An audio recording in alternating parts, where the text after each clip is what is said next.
사회학에서 위기지수라는 용어가 있습니다. 위기지수. 한 나라의 국민들이 느끼는 위기의 정도를 수치로 표현한 것을 위기지수라 합니다. 위기지수의 기준은 전쟁 상태가 100입니다. 6.25 전쟁 같은, 지금 우크라이나 전쟁 같은 전쟁이 진행 중일 때 국민이 느끼는 걸 위기지수의 100이라 그럽니다. 유럽 사회는 위기지수가 23, 미국은 25, 가까운 나라 일본은 30 정도가 됩니다. 그런데 우리나라는 좀 특별합니다. 위기지수가 67입니다. 우리 국민들이 유럽 선진국 사람들이나 일본 사람들에 비해서 우리 사회 이 나라가 위기라는 그 느끼는 정도가 2배가 넘어서 67로 나옵니다. 그런데 우리 국민들이 뭐 그렇게 위기라고 느끼느냐?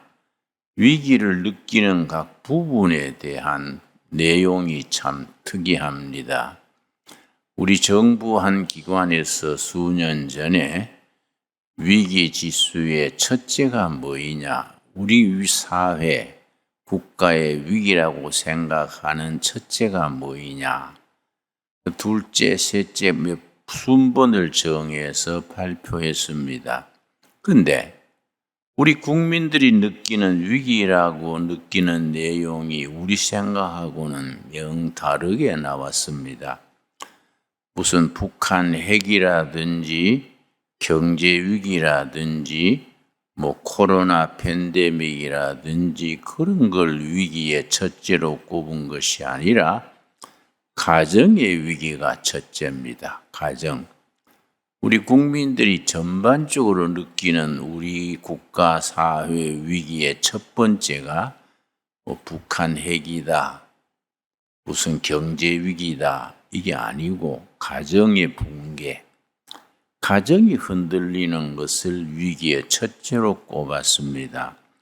두 번째는 각 이익단체들 간의 갈등, 그러니까 사용주와 노동자의 노조의 갈등, 또 보수와 진보의 갈등, 여당과 야당의 갈등, 각 이익 집단들 간의 충돌, 이 다툼, 이 사회가 안정되지 못하고 서로 간에 옥신각신하는, 이걸 두 번째로 잡았습니다. 세 번째가 북한 핵, 네 번째가 경제 위기. 우리 생각은 다르지요? 우리 생각에는 북한의 핵무기라든지 경제 위기가 첫째, 둘째 될 것 같은데 가정의 위기가 첫째다. 참 중요하지요. 왜 우리나라는 가정의 위기가 그렇게 국민들의 몸에 느끼는 위기의 첫 번째가 됐을까? 전문 사회학자들이나 심리학자들, 전문가들이 거기에 대해서 깊이 연구를 해야겠지요.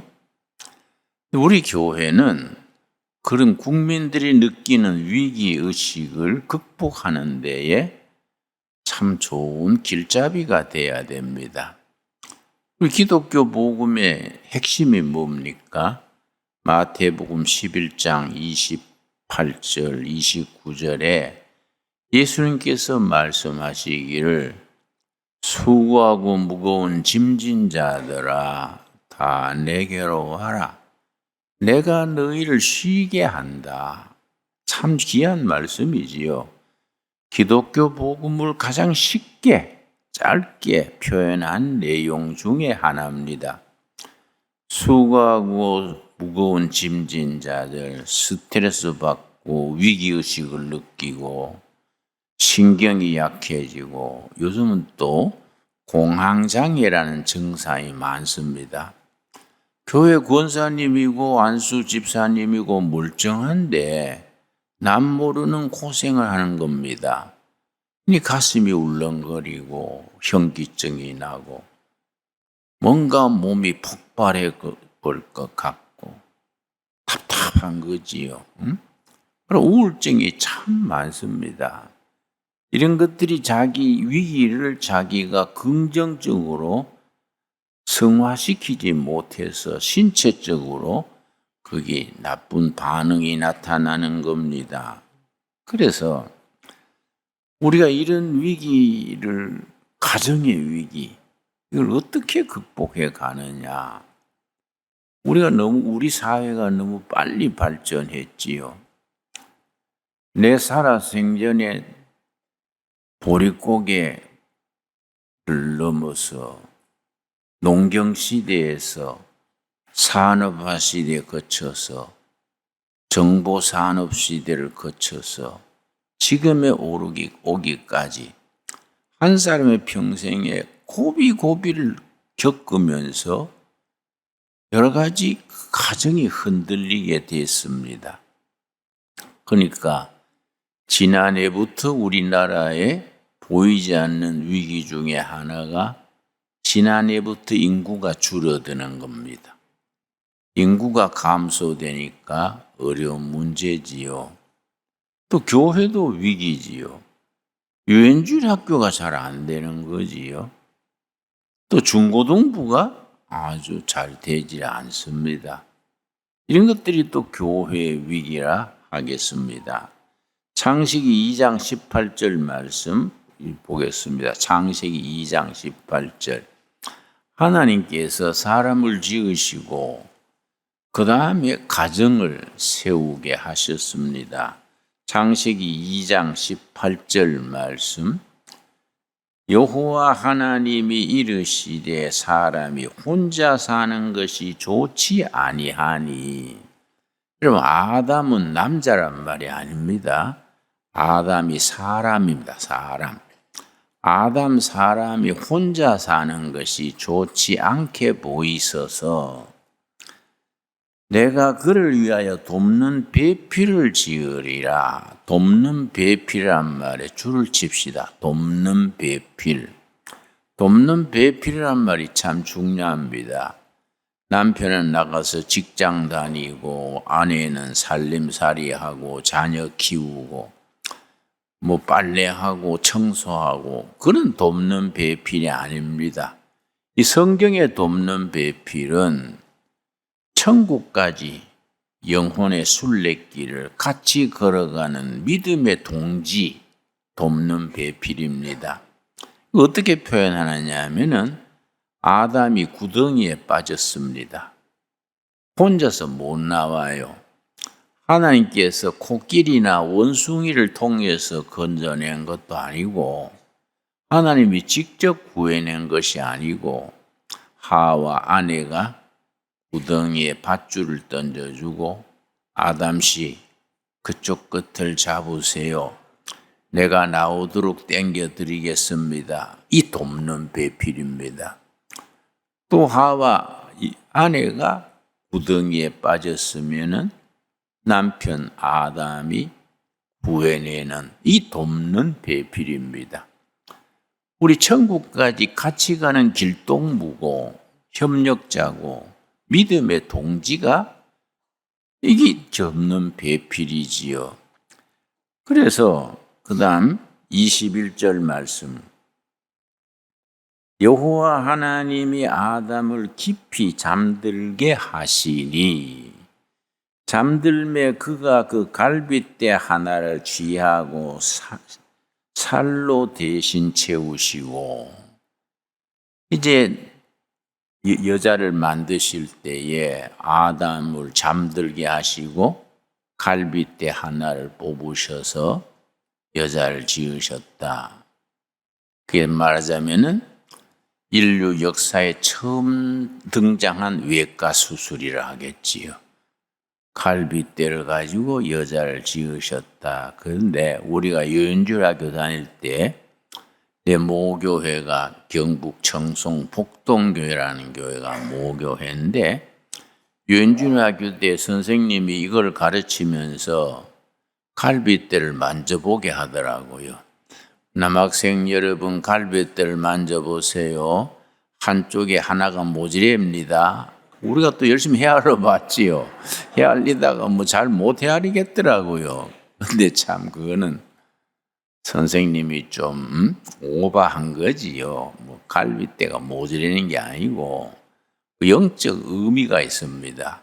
만일에 하나님께서 여인을 지으실 때에 남자의 발가락에서 뼈를 취해서 지었으면은 남존여비지요. 남편은 높고 여자는 낮지요. 만일에 머리뼈를 가지고 지었으면은 여존남비지요. 여자가 높고 남자가 낮지요. 요즘 그런 가정들이 사실은 많아요. 그런데 딱 중간에 갈빗대요. 이건 무슨 의미를 가지느냐? 남녀는 하나님 앞에서 대등하다. 서로 간에 서로 존중하고 서로 높이고 대등한 위치에서 천국까지 같이 나가는 길동무다 이거지요. 믿음의 동지다 이거지요. 그래서 갈빗대를 취해서 여자를 지으시고 아내로 세우셨다는 것이 참 의미가 깊습니다. 언제나 남자와 여자는 평등하고 하나님 앞에서 같은 협력자고 조력자가 돼야 되지요. 자, 그래서 24절입니다. 23절 말씀. 아담이 이르되 이는 내 뼈 중에 뼈요 살 중에 살이라. 이것을 남자에게서 취하였은즉 여자라 부르리라 하니라. 하나님께서 하와를 지으셔서 아담에게로 데려오니까 너무 감동해가지고 혼자서 살다가 좋은 배필을 지어주시니 얼마나 감격했겠습니까?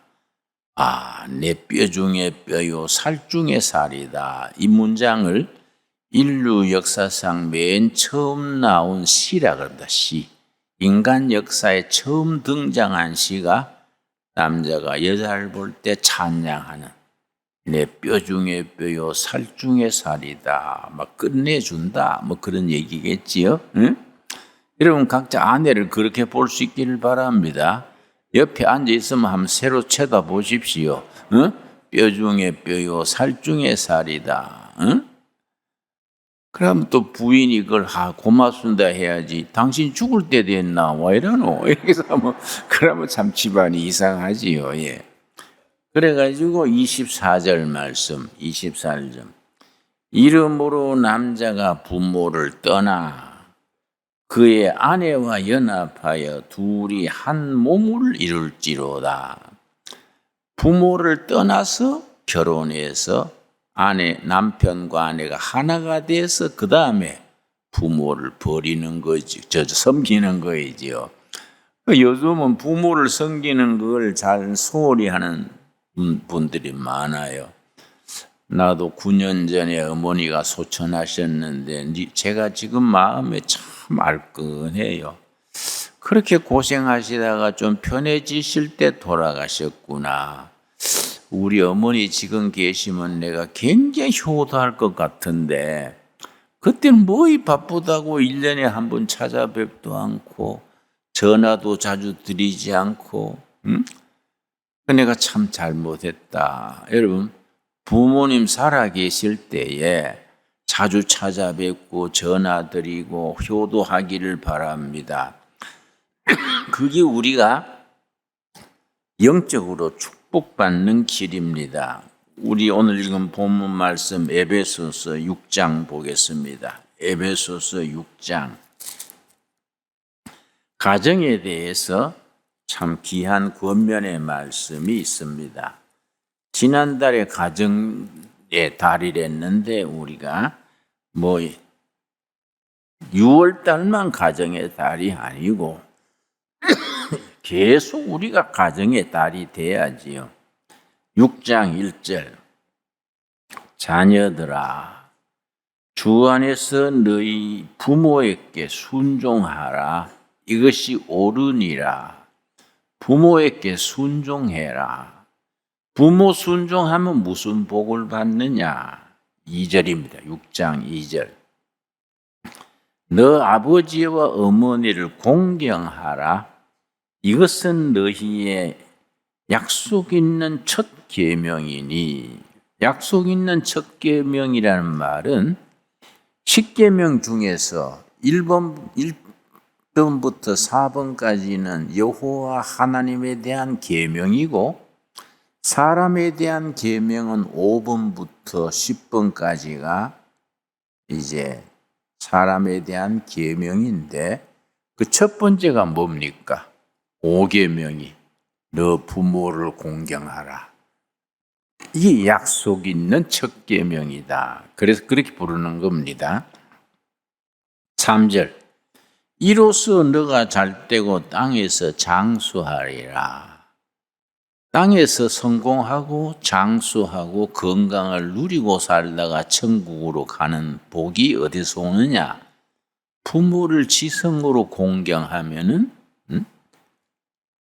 그게 우리가 축복받고 장수하는 비결입니다. 부모를 잘 공경해서 장수와 복을 누리는 복을 받게 되기 바랍니다. 내가 저 샌프란시스코 신학대학에 유학을 갔었는데요. 그때가 아마 43살인가 40 넘어가지고 농촌에서 일하다가 유학을 이제 미국에 갔는데 수업 시간에 우리 한국 사람들이 개고기 먹는 걸 가지고 그 얘기가 나와가지고 모두 나를 막 돌아보면서 한국인들은 너무 야만이다. 어떻게 개를 잡아서 먹느냐. 뭐 그한테 나를 막 보면서 그 동급생들이 규탄을 하더라고요. 그래서 내가 열받았어요. 그래, 그건 뭐 그 문화 차이지 뭘 그래서 했느냐. 너희들은 부모는 양로원에 모셔버리고 가보지도 않고 개하고 데리고 자잖냐. 우리는 부모는 잘 모시고 개는 잡아먹는다. 어느 게 더 도덕적이냐. 내가 개 안에 개가 내 안에 뭐 그런데 너희가 뭐 얻은 게 더 윤리적입니까? 부모는 양로원에 뭐 보내버리고 가보지도 않고 개하고 같이 자면서 뭐 너희가 그렇게 고상한 척 하느냐. 그래 뭐 너아니 벙벙해가 말을 안 하더라고요. 내 말이 맞지 않습니까? 뭐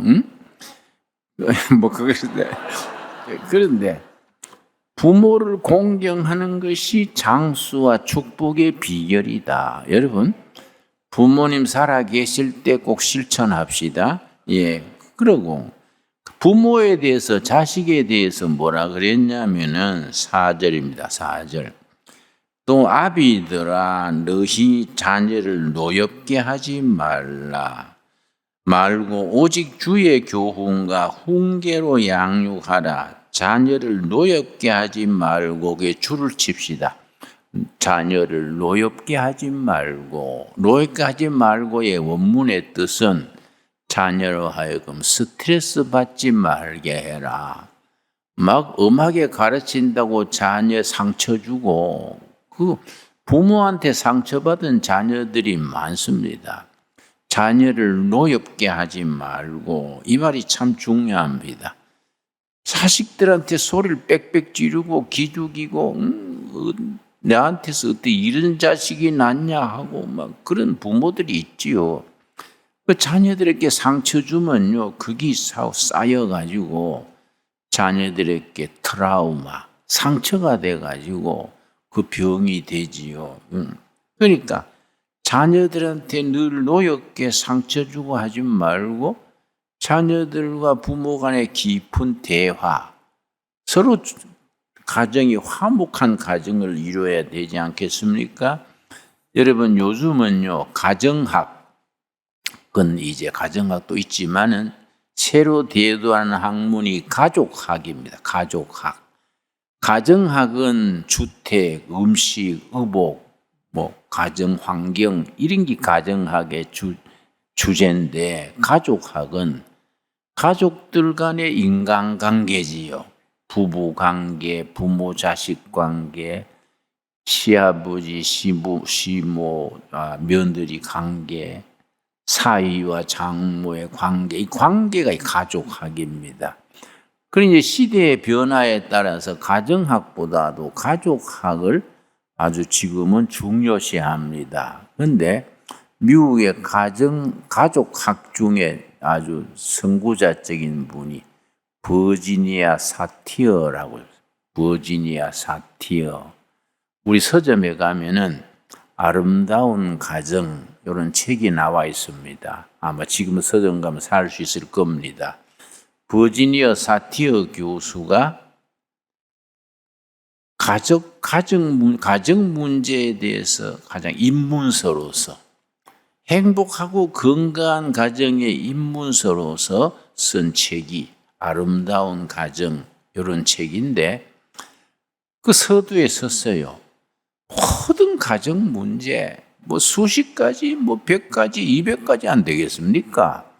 가정 문제 일일이 따지자면 얼마나 많습니까? 그걸 버지니아 사티어 교수가 딱 4가지로 정리했습니다.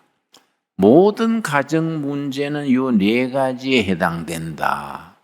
요 4가지가 잘 풀려나가면은 건강한 가정, 행복한 가정, 아름다운 가정이 된다. 그 책 제목이 아름다운 가정 그런 제목입니다. 첫 번째가 뭐냐면은 가족들 한 사람 한 사람의 가치관, 자존감. 자기 이 가정에 속한 것에 대한 긍지. 참 우리 행복한 가정이다. 응? 내 가정을 위해서라면 내가 무슨 일이든지 해야지. 이런 가족들 간의 그런 가치관, 자존감 그런 것이 튼튼하게 서 있으면 이게 행복한 가정의 첫 번째예요. 가족들 한 사람 한 사람의 가정에 대한 존중, 자기 만족, 가치관 이게 첫 번째지요. 특별히 크리스찬들은 믿음 안에서 살아가기 때문에 이런 게 참 중요합니다. 두 번째가 뭐냐면은 가족들 간의 의사소통, 대화지요, 대화. 의사소통. 이게 참 중요합니다. 요즘은 가정이 그런 대화의 장소가 못 되고 무슨 하숙집처럼 돼가지고, 호주는 직장에 바빠가지고 새벽에 나갔다가 밤중에 들어오면 애들은 자고 있는 거예요. 그리고 만나지도 못하고 그냥 그런 대화의 관계가 이루어지지 못하니까 자꾸 가정 문제가 생기고 빗나가게 되지요. 그래서 우리 성도의 가정이 중요한 것은 가정 예배지요. 가정 예배를 통해서 그 시간이 하나님과의 대화, 기도, 찬양 시간이지만은 그 이상 그만큼 중요한 것은 가족들 간의 대화 시간이지요. 가정 예배가 중요합니다. 우리 신강 두레교회가 두레교회 때부터 저녁 예배를 우리가 처음부터 없앴는데 저녁 예배를 없앤 이유가 있습니다. 우리 학교 다닐 때는 각 교회마다 저녁 예배 꼭 드렸거든요. 처음 할 때 가정 예배를 안 드린 저녁 예배 안 드린 이유가 대예배 11시 대예배 드리고 집에 가가지고 가족들이 모여서 서로 같이 요리도 해먹고 꼭 저녁 시간 교회 저녁 예배 드리는 시간에 가정 예배를 드려라. 그래서 이제 처음에는 가정 예배 드리는 모범 내용을 다 인쇄해서 드리곤 했어요. 본문 말씀, 성경, 간단한 설교, 호주가 중심이 돼가지고 그걸 놓고 가정 예배 드리고 가정 예배에서 중요한 것은 말씀 마치고 그 다음에 이제 서로 대화를 하는 거예요. 각자 자기 어려운 사정, 호주는 내가 사업이 요새 어려운데 기도해 주라. 또 주부는 요새 물가가 올라가지고 우리 생활비가 좀 모자란다. 기도해 주라. 딸은 내일 시험인데 기도해 주세요. 아들은 나 요새 조금 몸이 안 좋은데 기도해 주세요. 자기 문제를 놓고 기도하는 거예요. 그럼 가족들이 돌아가면서 서로 중보 기도하는 거예요. 이게 너무너무 중요한 거지요. 거기서 가족들의 소통이 돼요. 소통. 의사소통이 되고, 그래서 운전하면서도 차가 막히면은 아침에 가정예배에서 나온 기도를 앉아서 중보기도 하는 거예요. 이런 게 참 가정예배가 엄청 중요하기 때문에 저녁예배 교회에서 드리는 대신에 저녁에 가정예배를 드리십시오. 그래가 우리 저녁예배를 안 드리게 됐는데, 한 번은 집사님이 나한테 말하기를 우리 교회는 저녁 예배가 없어 좋아요. 왜요? 하니까 그 시간은 다 볼일 보고 다니고 할 때 좋잖아요. 그래서 그게 아니요. 볼일 보라고 가정 예배 안 드리는 게 아니라 그 시간에 가족들 모여가지고 예배 드리고 대화하고 서로 간의 고충을 그때 나누면은 가족들이 하나가 되지 않습니까? 그리고 서로 위해서 기도할 수 있지 않습니까? 이 대화가 참 중요한 겁니다. 근데 요즘 젊은 사람들은 대화 그러면은 아주 삐딱하게 생각해요. 아버지가 대화하자 해놓고 앉아가지고 뭔 말하니까 애비한테 그런 말하면 되냐? 그러니까 대화가 아니고 대놓고 화내는 게 대화다. 응? 그건 대화가 아니다 이거예요. 대화하고 예배 볼 때는 뭔 소리를 해도 참고 받아들여야 되는데 소리 빽빽 지르니까 대화가 대놓고 화내는 기다. 이런 그런 말을 하는 거이지요. 하나님께서 우리에게 대화를 요청하십니다. 자, 이사야서 1장 18절입니다. 가정에서도 그 하나님의 그 대화 요청이 우리 가정에서 통하는 겁니다. 이사야서 1장 18절 말씀입니다. 대화를 통해서 기적이 일어난다는 겁니다. 이사야 1장 18절 우리 천천히 찾겠습니다. 성경 찾으실 때 서두르지 말고 천천히 찾아야 됩니다. 서두르다가 책장 찢어지는 수도 있고 그러니까 천천히 1장 18절 말씀 우리 신앙생활에 아주 중요한 출발점이지요. 그런데 이게 기본인데 우리가 이걸 잘 못하고 삽니다. 1장 18절 여호와께서 말씀하시되 오라 우리가 서로 뭡니까? 변론하자 대화하자입니다. 대화하자. 하나님과 우리 사이의 대화 다이아로그 그래요. 혼자서 말하는 걸 모노로그라 그러고 서로 간에 대화하는 걸 다이아로그라 그럽니다. 그래서 서점에 가면요. 미러클 오브 다이아로그 대화의 기적 대화함으로써 기적이 일어난다는 겁니다. 1장 18절이 바로 대화의 기적입니다. 자, 여호와께서 말씀하시되 오라 우리가 서로 대화하자. 주제를 정하지 말고 마음을 열어놓고 터놓고 얘기하는 겁니다. 이 변론하자입니다. 변론하자. 그래서 아주 경상도 말에 아주 적합한 말이 있습니다. 야, 우리 입하고 해보자. 응? 네가 잘났나 내가 잘났냐 그렇게 서로 한번 터놓고 입하고 해보자. 응? 주제 없이 그냥 입하고 하는 거지요. 그 이제 세상 사람들은 막걸리 한 잔 마시면서 그렇게 대화하지 않습니까? 우리는 이제 술은 안 하니까 따뜻한 차를 마시면서 조곤조곤 흘러간 얘기하는 거지요. 그런데 아주 심리학적 통계가 있습니다. 아버지와 아들 사이에 대화가 제대로 이루어지는 집, 어머니와 딸 사이에 친구같이 대화가 있는 엄마 어떤 반 학생이 나한테 연애 편지 보냈어. 엄마 읽어볼래? 뭐 이런 거 소소한 문제.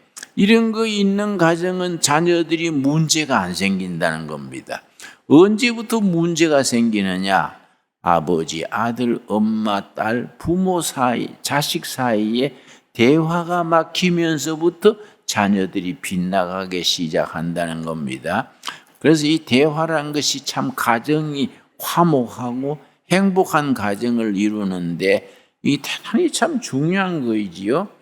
그런데 내가 얼마 전에 한 자매님을 둘의 수도원에 예배 보러 와서 상담을 했는데, 목사님 참 이거 부끄럽고 남한테도 말할 수 없는 고민이 있어서 목사님 좀 말하고 싶습니다. 그래서 뭔데요? 자기 아들이 고등학교 2학년인데 엄마를 때리는 거예요. 생각 외로 중산층에서 살만한 집 중에서 자식한테 맞는 엄마들이 적지 않습니다. 왜냐? 입시, 시험, 좋은 대학, 이 스트레스 받아가지고 자기 속에 분노가 있는 겁니다. 초등학교 때부터 학원 보내고, 피아노 학원 보내고, 무슨 영어 학원 보내고, 저녁 피곤한데도 놀게 해야 되는데 학원 보내고, 그게 쌓여가지고, 나중에 엄마한테 폭행하는 거예요. 그 자기는 그게 견디다 못해가지고 애가 학교 갔다 오면은 남편이 올 때까지 밖에 있다가 남편하고 같이 들어온다는 겁니다. 그 남편한테 말할 수도 없고, 남편한테 말하면 어떻게 되겠습니까? 그렇게 자기 혼자 소갈이 하는 거예요. 우리 아들이 왜 그래 됐을까요? 그래서 내가 혹시 초등학교 때부터 학원 억지로 보내지 않았나요? 예, 물론 그렇지요. 내가 3군데, 4군데 학원 보냈지요. 그래서 그거 아들이 복수하는 겁니다. 응? 그게 쌓여가지고 그래 되는 겁니다. 하루 이틀에 그래 된 게 아닙니다.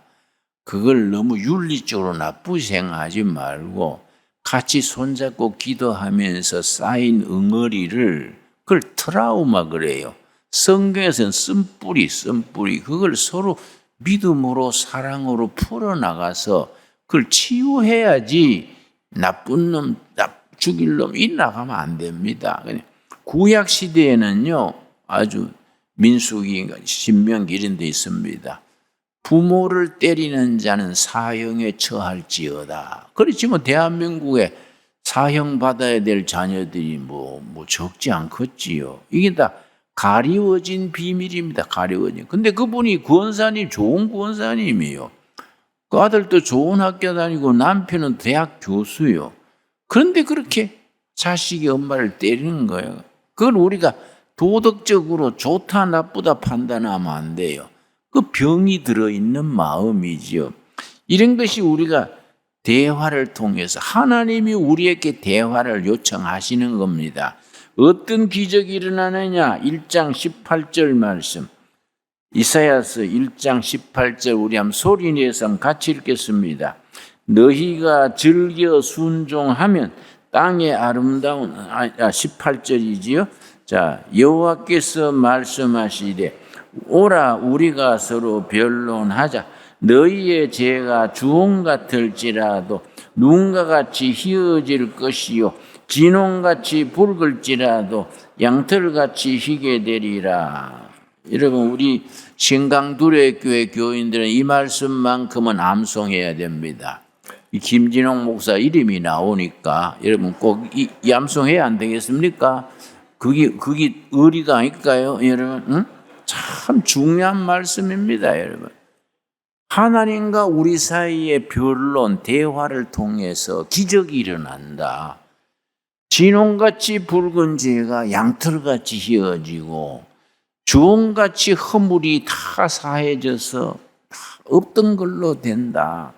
여러분, 하나님과 우리 사이의 그 기적은 말할 거 없고 인간관계에서 대화는 기적을 일으킵니다. 그런데 한국인들이 국민성이요 부지런하고 삭삭하고 다정다감하고 참 좋은데 우리나라 국민들의 치명적인 약점이 있습니다. 대화가 생활하다 있지를 못해요.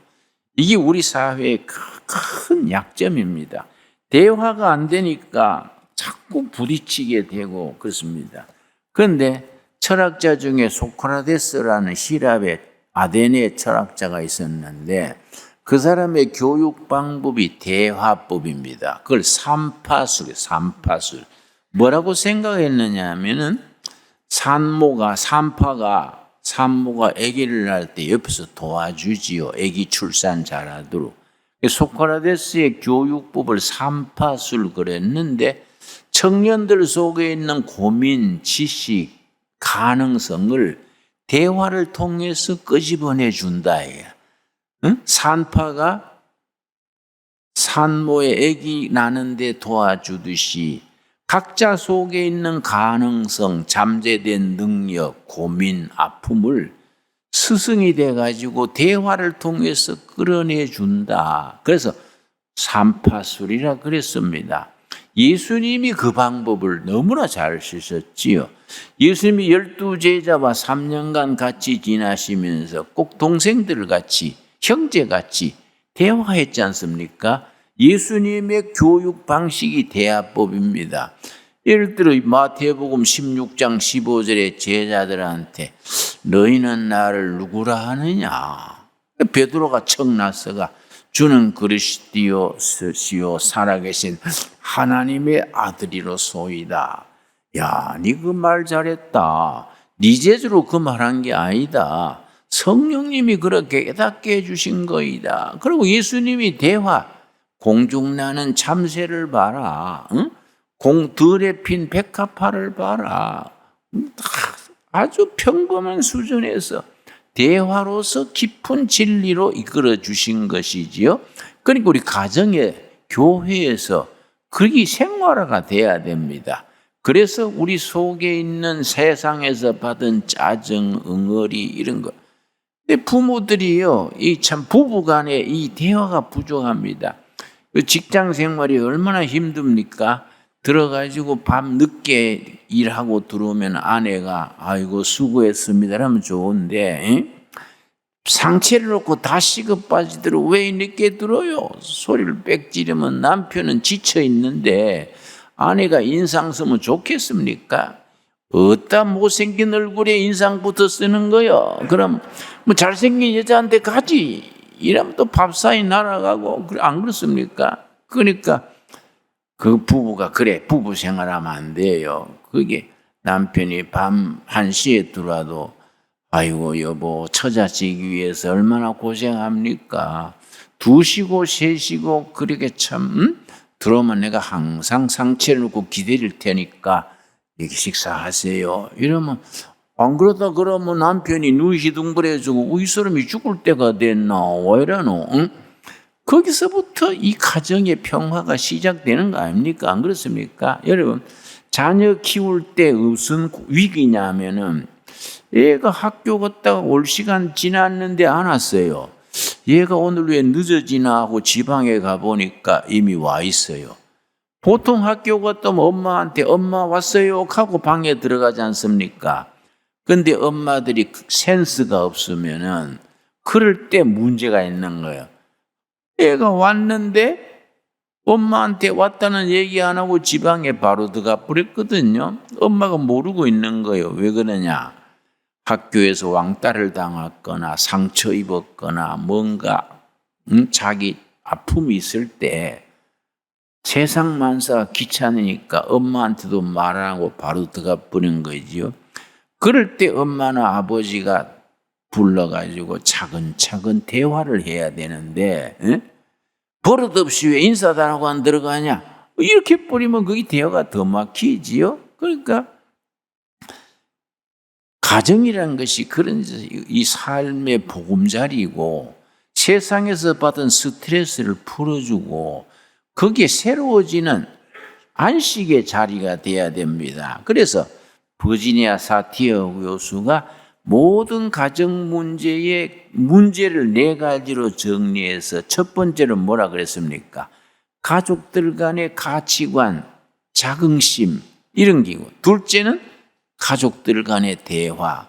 세 번째를 뭘 들었냐면 각 가족들이 지켜야 되는 규칙, 그 룰 그래요, 룰. 아버지는 어떠한 경우에도 무슨 외도하지 않는다. 엄마는 가계부를 매일 적는다. 이런 거. 딸은 일주일에 한 번씩 엄마의 주방을 돕는다. 딸은 밤 9시 지나서 들어오지 않고 늘 그 전에 들어온다. 뭐 아들은 토요일은 꼭 엄마를 도와서 청소를 한다. 그런 걸 가정 예배를 통해서 그걸 정해야 돼요. 자발적으로 명령적으로 하지 말고 나는 이렇게 실천 사항이다. 이걸 적어놓고 그걸 확인하고 그러면서 가정 분위기가 화기애애해지고 같이 기도하고 서로 중보기도 하고. 여러분, 신강두리의 가족들은 행복한 가정을 이루게 되기 바랍니다. 그래서 오늘 설교 제목이 뭡니까? 교회 같은 가정, 가정 같은 교회. 아멘 하시지요? 응? 교회는 가정과 같이 따뜻해야 돼요. 훈훈하고 따뜻해야 되고, 학생들, 자녀들도 남편도 하루 일 마치고 집에 들어올 때는 아이고 집에 가서 빨리 안식하고 화목하게 지내야지 기대하는 마음으로 들어와야 되지요. 응? 그리고 아내들도 가족이 오르도록 기다리고 차 끓여놓고 가족이 훈훈해야 됩니다. 가정이. 그러니까 이런 교회를 이루어야 되지요. 그러니까 세 번째가 거기 각자가 지켜야 되는 룰 있죠. 룰, 규칙. 그게 반드시 있어야 돼요. 그래서 내가 가정을 위해서 이번 주에 할 일이 뭐이냐? 이런 것이 확실해야 되지요. 네 번째가 뭐냐면은 그 가정과 외부와의 관계, 마을 주민과의 관계, 친척들과의 관계, 또 국민으로서의 어떤 책임, 이런 것이 외부와의 관계, 이 네 가지 속에 가정 문제가 다 들어가는데 우리는 위대한 교과서가 있는 겁니다. 성경이라는 교과서가 있으니까 성경의 말씀대로 가정을 정말 교회 같은 가정을 이루어 갈 수 있게 되기 바랍니다. 그래서 가족 치료라는 게 있어요. 가정 치료, 패밀리 테라피, 그런 과목이 있습니다. 지금은 내가 책을 한 권 가져왔는데 아까 제가 말씀드린 버지니아 사틀이라는 가족학의 권위자가 가족 치료의 지평을 넘어서, 그러니까 사티어 모델을 그려서 사티어 교수가 그 가정 문제에 상처받고 삐뚤어지고 어려워진 것을 어떻게 이것을 테라피 치료해 나가느냐, 거기에 대한 책이 있습니다. 이제 사티어 모델, 가족 치료의 지평을 넘어서, 이런 책들이 우리가 놓고 보고, 성경이 우리는 교재가 있으니까 성경과 비추어서 가정 문제를 다 토론하고 극복해서 행복한 신광둘의 가족들이 되어질 수 있게 되기 바랍니다. 기도하겠습니다. 하나님 감사합니다. 우리를 그리스도의 자녀 되게 하시고 믿음의 가정 되게 하셔서 감사합니다. 교회 같은 가정 되게 하시고 가정 같은 교회가 되게 하여 주시옵소서. 교회는 가족처럼 훈훈하고 따뜻하게 하옵시며 가정은 교회처럼 거룩하고 신선하게 하여 주시옵소서. 우리 가정마다 예수님의 호주가 되셔서 아름다운 가정, 행복한 가정, 그렇게 흐뭇한 안식의 가정으로 이끌어 주시옵소서. 예수님 이름 받들어 기도드려 사옵나이다. 아멘.